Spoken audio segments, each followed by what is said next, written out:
ഇത് നാണുവേട്ടൻ. ഉമ്മത്തൂരിൽ അരനൂറ്റാണ്ടിലേറെ കാലമായി ഒരു ചെറിയ ഹോട്ടലുമായി ജീവിതം മുന്നോട്ട് കൊണ്ടുപോകുന്ന നാട്ടുകാരുടെ സ്വന്തം നാണുവേട്ടൻ.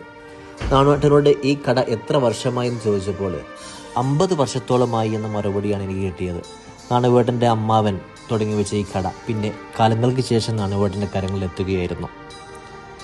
ഈ അരനൂറ്റാണ്ടിനുള്ളിൽ ഉമ്മത്തൂരിൽ വന്ന മാറ്റങ്ങളും ഓർമ്മകളിൽ തളം കെട്ടി നിൽക്കുന്ന അന്നത്തെ ഉമ്മത്തൂർ കോളേജ് പരിസരവും, അന്ന് 50 വർഷം മുന്നേ ഹോട്ടൽ തുടങ്ങുന്ന ആ കാലഘട്ടത്തിൽ ഇപ്പോൾ കോളേജ് നിൽക്കുന്ന സ്ഥലം അടക്കം ഒരു വലിയ വയൽ പ്രദേശമായിരുന്നു എന്നത് നാണുവേട്ടനിൽ കൂടി നമുക്ക് മനസ്സിലാക്കിയെടുക്കാൻ പറ്റി.